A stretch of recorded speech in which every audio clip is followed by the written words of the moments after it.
For this last exercise of the chapter, we're going to develop a class, the shape class, that we're going to use as a basis for the next chapter where we're going to study inheritance.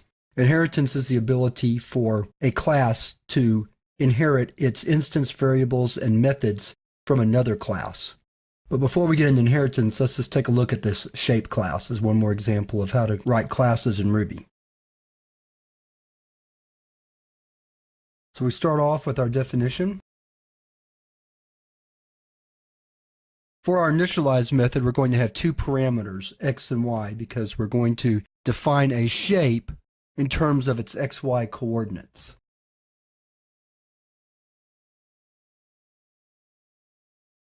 And that's all we need for the initialize method. Next, we want to make x and y readable and writable. So let's do that next.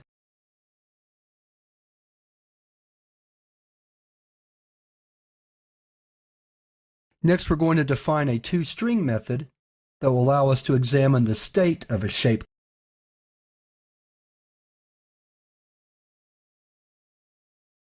So that's a very simple method definition also. And then finally, we're going to define a move method that allows us to change the xy coordinates of a shape.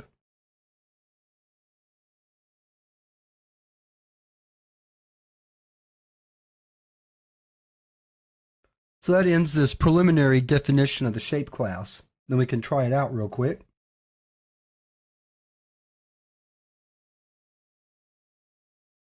Don't need a semicolon. Sometimes get my languages confused a little bit. Now let's move S1. We'll move it 5x and 2y. And then display it again. So let's see how that works. So let's run the program.